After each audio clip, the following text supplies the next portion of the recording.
Mr. Speaker, the House. In today's debate, we must understand what exactly the context it is in which we are discussing whether or not we should make aggressive moves to remove Mahatma Gandhi as the iconoclast for the anti-violence movement. Now, the setup of today's debate, in order to just clarify, is that Mahatma Gandhi was the leader of India during the process, during the period in which they got their independence from Britain. Now, after having got this independence, India was involved in a crisis, in a dispute with China, and then the then Prime Minister Jawaharlal Nehru actually sought the consent, or if not sought the consent per se, was because of the status of Mahatma Gandhi as an elder statesman in India, had the ability to actually influence the choice and the direction of India's policy at the time. Now, the context of today's debate is that Mahatma Gandhi made the choice not to influence the direction of India's policy to a side of non-violence. He knew fully well that they were going to engage in violence with China over territory and decided not to. You must understand that he made the decision not to get involved very, very deliberately. Now, in today's debate, it's not about whether or not this will be successful. It's not about who the replacement is going to be. There are two burdens in today's debate. First, is it justified to uphold a person as an icon of a moral philosophy when we know fully well that that person does not justify that philosophy? Secondly, based on the effects that this is going to have, is it justified for us to take action in order to mitigate these effects? If all this is the case, then we believe that ultimately, from opening government, when we show to you why we have an obligation to mitigate the effects, why we have an obligation to remove a falsehood, why we begin today's debate. 4 points of positive matter. First, on the nature of morality. Second, on fundamental contradictions that exist in man's life. Thirdly, on how it trivializes the philosophy of non-violence. And the fourth one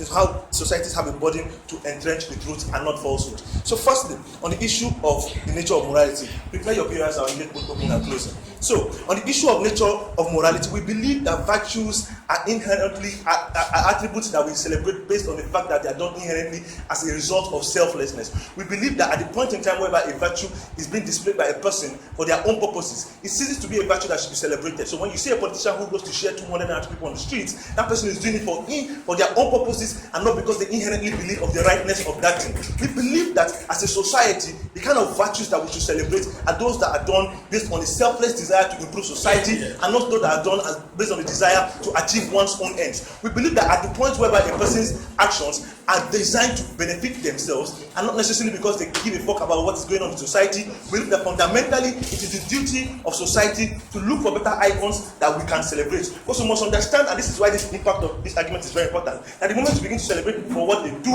not just the effect they have, we can eventually celebrate anything just because for some people it brought about good effects. So here, the morality of an action, the morality of virtues is based on an inherent value to the society and not based on how it is going to benefit the pocket or the country of Mahatma Gandhi or anybody else in society. So secondly, on why this and fundamental contradiction in Mahatma Gandhi's life and how this affects the non-violence movement as it is today. So we believe that this is tantamount to somebody finding out that Martin Luther King Jr. was a house Negro despite the fact that he was outside advocating against slavery and the discrimination against black people. We believe that fundamentally in this kind of situation, that it is the responsibility of people who are concerned and have the power to do so to make sure that the truth is known that Martin Luther King or Mahatma Gandhi in this instance was not necessarily an iconoclast of that movement based on the fact that the fundamental contradiction in that life is something that the society ought not to spread the word about. We believe that if we continue to pervade the view that Mahatma Gandhi is somebody to be looked up to in the sphere of the non-violence movement, we do not dispute that he can continue to be an icon for Indian people,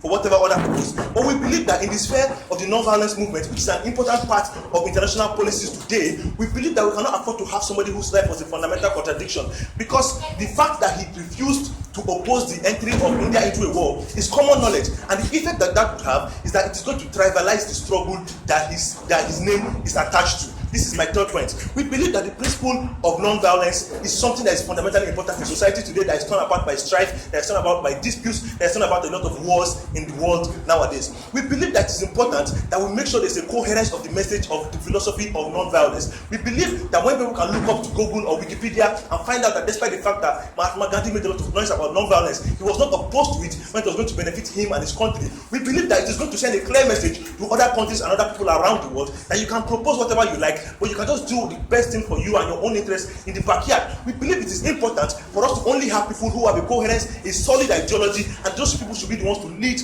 movements, whether they are alive or they are dead. And events that we find fundamental contradiction between the persons, what they propound and what they actually do, we believe it is immoral for society to allow that person to continue to stand in the place of the leader of that particular movement. Tayo. Alright, so do you believe that the celebration of icons of moral code should be conditioned on whether they are perfect actors? Bullshit. Listen, panel, and understand this. I did not say Mahatma Gandhi must be perfect. I did not say Martin Luther King must never have slept with somebody outside his marriage. I did not say he must never have stolen meat from his mother's pot. What I said was that in the event that in the philosophy that he was the leader of, there's a fundamental contradiction, then we cannot allow him to head that movement whether he's alive or dead. I'm not talking about whatever he did in his closet, regardless, that does not have to do with the non-violence movement. But in the sphere of the non-violence movement, we cannot have somebody whose life is a fundamental contradiction heading that movement based on the fact that it's going to lead to a disillusionment of the movement, it's going to trivialize the movement, it's going to make the movement seem as something that is a tool, not as a philosophy in and of itself. We want the non-violence movement to be something that people do regardless of how in a tight position they are. We do not want people to be non-violent when it favors them and violent when it favors them. That is what we're going to have if we continue to uphold Mahatma Gandhi as the leader of that movement. We believe that non-violence is a philosophy that is helpful to society, and as I told you about morality, it's something that should be done because it's inherently right, not because it serves your purpose now, not because the person who is beneath you now is bigger than you are, but when you're faced with somebody whom you are bigger than, you begin to beat that person up because it no longer serves your purpose. That is what the debate is not about whether or not he's perfect. Now, on the issue of how we have a body to uphold the truth, we believe that the lived experiences of people who were involved in the struggle in India at the time, of lived experiences of people who subscribe to the philosophy of non-violence, should not be trivialized by making a person and continue to uphold the person who obviously did not live a life that subscribed to that as the head of that movement. We believe that it trivializes the struggle of the people who died at that particular time. It trivializes the struggle of the people who are going to die in the struggle for non-violence. We believe that when we have a person whose life is a fundamental contradiction, that person cannot head the society, the movement, because what it is going to send as a message is that, well, at this point in time, we don't care about the people who died, but because you have bigger social capital as Mahatma Gandhi, then we're going to continue to hold you up as the leader of this movement. Now, we must understand that even in the world today, Mahatma Gandhi's status has been torn down around the world based on the fact that we found that he was a racist, despite the fact that he was founding India's independence. If we are going to pull down Mahatma Gandhi's status based on the fact that we know he's racist, and that the existence of those statues on African campuses actually trivializes the struggle of African black people around the world, then why are we not justified to actually make sure we remove him as the icon of the non-violence movement if we know as a matter of fact that his life has fundamental contradictions with the movement he propounded? In today's debate, we've shown you how, despite the fact that Mahatma Gandhi had the ability to do this, he refused to do it. We've shown you how the nature of morality is inherent goodness. We've shown you how there's a fundamental contradiction in his life. We've shown you how it trivializes philosophy and how we have the body to speak the truth. We've never been more proud to propose.